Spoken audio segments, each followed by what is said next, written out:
आज औरनाळमध्ये राष्ट्रवादी काँग्रेस पक्षामधील अजित पवार गटामधील चंदगड मतदारसंघाचे आमदार राजेश पाटील यांनी मतदान केंद्रावर भेट देऊन मतदान कसे चालले आहे याची पाहणी केली.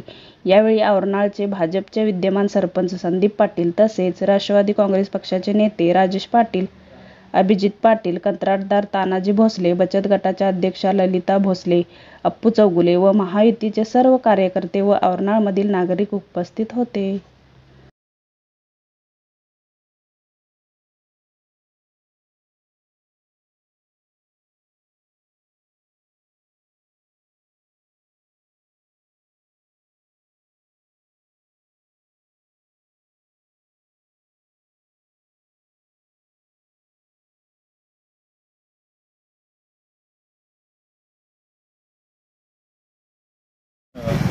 कागलमध्ये 70,000ची आघाडी प्राध्यापक संजय मंडलिकाने दिली होती आणि चंदगड विधानसभा मतदारसंघातून 50,000ची आघाडी दिली होती. पण मला ह्या वेळेला विश्वास आहे की भाजपसारखा आमचा मोठा मित्र पक्ष आमच्यासोबत असल्यामुळं त्यावेळेला कमीत कमी 1 लाखाच्या वर आघाडी आम्ही कागलपेक्षा जास्त ह्या चंदगड विधानसभा मतदारसंघामधून जिंकू.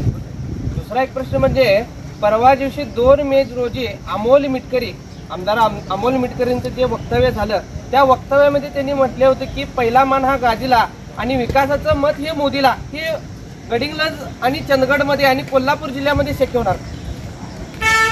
2019ला या मतदारसंघाचा लोकशाहीच्या माध्यमातून निवडून आलेला लोकप्रतिनिधी आहे आणि ह्या भागाच्या सर्वसामान्य जनतेच्या ज्या अपेक्षा होत्या, स्वर्गीय बाबासाहेब कुपेकरांच्या ज्या पद्धतीनं हा मतदारसंघ जोपासला होता तर त्याच पद्धतीनं लोकांच्या अपेक्षा होत्या की ह्या भागाच्या विकासाला गती देणारा आमदार असावा. त्यामुळं मला खात्री आहे की विकासाची कामं करणाऱ्यांच्या पाठीशी हा चंदगड विधानसभा मतदारसंघ किंवा चंदगड अथवा गडिंग्लज हा कायम राहिलेला आहे आणि त्या दृष्टीनं सुद्धा आज या लोकसभेच्या निवडणुकीच्या माध्यमातून ज्यांनी या मतदारसंघाचा विकास साध्य केला तर त्याच खासदारांच्या पाठीशी ही जनता नक्की ठामपणे उभी आहे. चंदगड आणि गडिंग्लज या मतदारसंघामध्ये तरुणांचा कल काय सांगतो? तरुणांचा कल आज जर पाहिलं जे गेल्या 10 वर्षामध्ये आदरणीय देशाचे पंतप्रधान नरेंद्र मोदी साहेबांनी जे कार्य केलेलं आहे त्या माध्यमातून तरुणांचा कल हा नक्की आदरणीय मोदींच्या पाठीशी, विकासाच्या पाठीशी आहे.